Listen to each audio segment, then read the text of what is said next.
All we imagine as a light વર્ષ 2024માં જે મલયાલમ અને ભારતીય ભાષાની ફિલ્મ જેણે આંતરરાષ્ટ્રીય ક્ષેત્રે ભારતનો ડંકો વગાડ્યો એ આ ફિલ્મ છે. પાયલ કાપડિયા લિખિત દિગ્દર્શિત આ ફિલ્મ કાન્સ ફિલ્મ ફેસ્ટિવલમાં ખૂબ સારી સફળતા સાથે ગ્રાન્ડ પ્રિક્સ એવોર્ડ લઈને આવી. આ ઉપરાંત ગોલ્ડન ગ્લોબ અને લગભગ 40 જેટલા ઇન્ટરનેશનલ નેશનલ ફિલ્મ ફેસ્ટિવલમાં આ ફિલ્મને એવોર્ડ મળ્યો અથવા તો નોમિનેટ થઈ. આમ તો આપણે એનું વાત જો કરીએ તો મુંબઈમાં રહેતી 3 સ્ત્રીઓની વાત છે. મારી દ્રષ્ટિએ આ 3 જનરેશનની વાત છે. એક 20-25 વર્ષની છોકરી, એક 40-45 વર્ષની સ્ત્રી અને એક 65-70 વર્ષની વૃદ્ધા.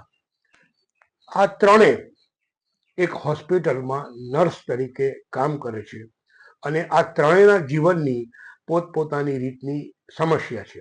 તમે જોઈ રહ્યા છો અપુન કા અડ્ડા. Subscribe channel, like and share video.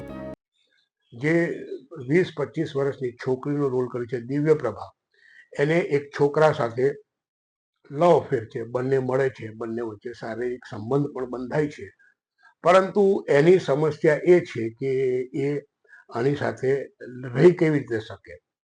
જે બીજી સ્ત્રી છે જેનો કની કુસુતીએ એનો રોલ કર્યો છે, એ એનો પતિ એને છોડીને ચાલ્યો ગયો છે. વાત એવી છે કે જર્મની જતો રહ્યો છે અને હોસ્પિટલમાં જ કામ કરતો એક પુરુષ પ્રત્યક્ષ કે અપ્રત્યક્ષ રૂપે એને પ્રેમ કરતો હોય એવું આપણને પ્રતિપાદિત થાય છે. ત્રીજી સ્ત્રી જે છે છાયા કદમ, એ જે ઘરમાં રહે છે એ ઘરના માલિકે એને કહ્યું છે કે હવે તું ઘર ખાલી કરી દે, એટલે એને બળજબરીથી ઘર ખાલી કરાવવાની વાત છે અને ત્યાં એક મોટી બિલ્ડિંગ બનવાની છે. તો આમ તો વાત એવી છે કે મુંબઈમાં રહેતી આ ત્રણેય છોકરીઓ અથવા મહિલાઓ એ મૂળ મુંબઈની નથી અને બહારથી આવેલી છે, એટલે ઇમિગ્રન્ટ્સની વાર્તા પણ છે અને એમના જીવનમાં જે સમસ્યા છે એની આ વાત છે. ફિલ્મના શીર્ષકને તમે અનુવાદિત કરો તો એવું લાગે કે આપણે બધા જેને પ્રકાશની જેમ જોઈએ છે, પરંતુ મને એવું લાગે છે, એટલે કહેવાનો વાત તો એ જ છે કે એક હોપની વાત છે, એક આશાની વાત છે કે કંઈક અમને જે જોઈએ છે થશે અને થાય પણ છે. કે જ્યારે એક પોઈન્ટ પછી ત્રણ સ્ત્રીઓ એક એક આ પૈકીની એકના ગામમાં જાય અને ત્યાં ગાડી પેલો છોકરો પણ ત્યાં આવે છે, આ બે વચ્ચે સંબંધ થાય છે. જે બીજી સ્ત્રી છે જેનો પતિ ઘર છોડીને જતો રહ્યો છે, એ દરિયામાં જાળમાં ફસાઈને આવેલા એક જીવ તરીકે, એટલે વ્યક્તિ તરીકે, પુરુષ તરીકે એ જ નીકળે છે. અને છાયા કદમ પણ પોતાના ગામમાં, એટલે જે ત્રીજી સ્ત્રી છે એ પણ પોતાના ગામમાં જવાનો આનંદ અને રાહત અનુભવે છે. એટલે ઓવરઓલ જોવા જઈએ ને તો આપણા જીવનમાં જે હોપ છે, જે આશા છે, એની વાર્તા છે અને એ ફળીભૂત થાય છે, મારું એવું માનવું છે. આ ફિલ્મમાં કેટલાક એવા દ્રશ્યો પણ છે જેને આપણે બોલ્ડ અને બ્યુટીફુલ કહીએ, પણ મને એવું લાગે છે કે આ ઠૂંસી દેવાયેલા દ્રશ્યો નથી. आप देख रहे हैं अपुन का अड्डा. सब्सक्राइब चैनल, लाइक एंड शेर वीडियो.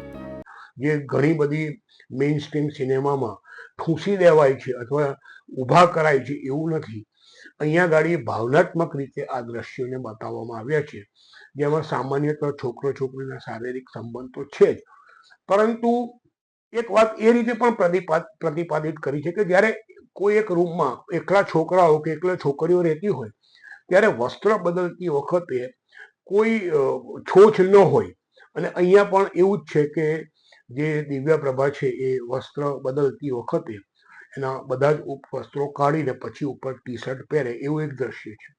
તો ઝૂંપડપટ્ટી જેવા વિસ્તારમાં, દરિયા કિનારાની ઝૂંપડપટ્ટી જેવા જંગલના જેવા વિસ્તારમાં એ લોકો જ્યારે ફરવા જાય ત્યારે કની કુસૃતિ જાહેરમાં શૌચ કરવા બેસે એવું એક દ્રશ્ય છે. આ બહુ સ્વાભાવિક છે, આ બહુ રિયાલિસ્ટિક છે.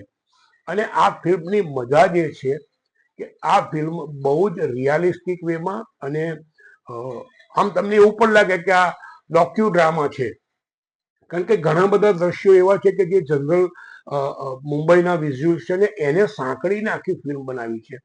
મજાની વાત એ છે કે તમને આ ફિલ્મ ક્યાંય પણ દર્શક તરીકે મૂર્ખ બનાવતી હોય એવું નહીં લાગે.